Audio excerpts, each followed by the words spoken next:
Well, good day guys. It's been a while since we've put a video out. Apologise for that. We've had a fair bit going on around the place and with family stuff and whatever, and both Gail and I have been a bit crook. And we were going to go on a drive today and take some videos, but pretty lousy day.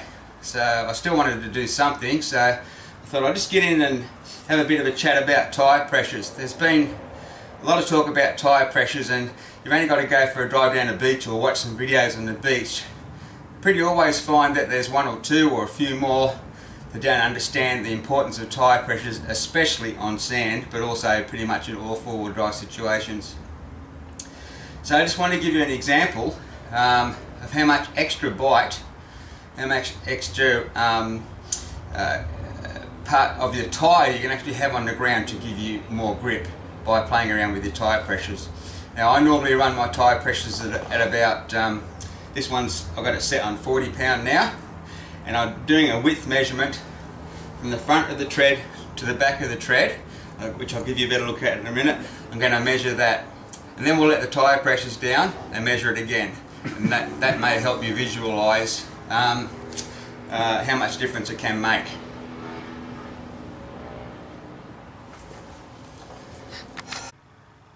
Okay guys, well here's the measurement. I've got the tyre set at 40 pound, and it looks like our length of tread pattern is around about 165 millimeters. So we'll let some tyre pressure out and we'll check it again.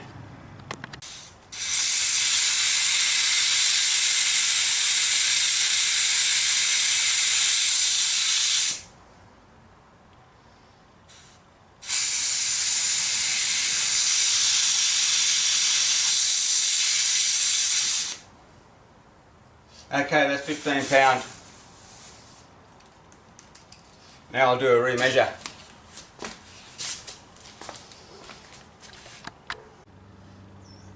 Okay, well hopefully you can see there that it's gone out now to about 210 millimeters. From what was the original 165 to 210. That's a fair bit of difference.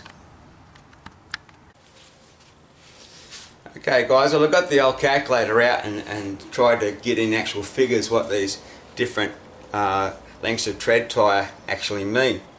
So at 40 pound, after I did the figures, I had 330 square centimetres tread touching the ground.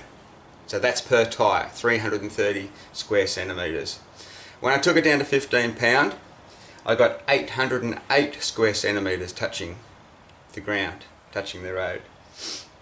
So that was an increase of 480 square centimetres each tyre. So, but when you times that by 4, you get 1,900 square centimetres more touching the road at 15 pound in my case and my tyres than you do at 40 pound.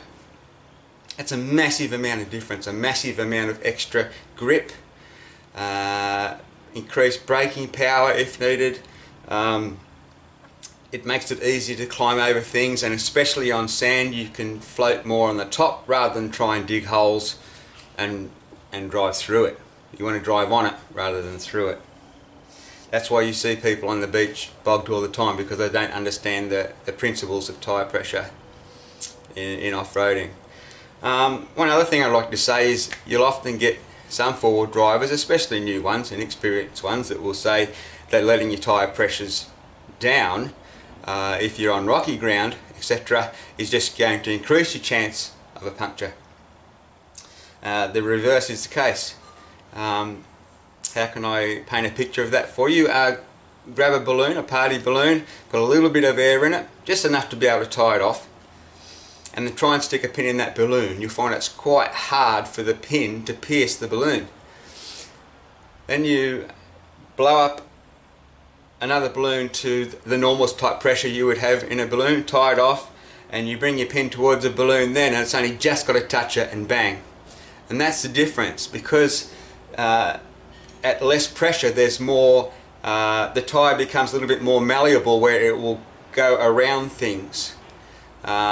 And take the shape of those things as it goes over, rather than those things trying to actually pierce and stick straight into your tyre.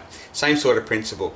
So tyre pressures make a massive difference when you're off-road. You may have to experiment with your own car and your own tyres to see what pressures work best for you. But definitely dropping tyre pressure when you go off-road, in most cases, is the way to go. Often you can be stuck having forgotten to drop your tyre pressures and then drop them, and a lot of the time you can dry straight out without having to winch or be snatched out. So just something to remember about your tyre pressures. Don't forget to put your air back up the pressure when you get back on the blacktop, when you get back on the tar, because if you don't do that, then your tyres are prone to damage and massive overheating from flex in the sidewalls. So just make sure you have a decent compressor on you, and one that you can trust to get your air back in your tyres. When you get back on the blacktop, everything should be fine. I may do another video on compressors and tyre deflating and that type of thing in the near future. That's it really for this video, guys. I just wanted to try and explain to you, if you didn't already know, the importance of the lower tyre pressures and how much extra grip and how much more fun four-wheel driving can be. Later, guys.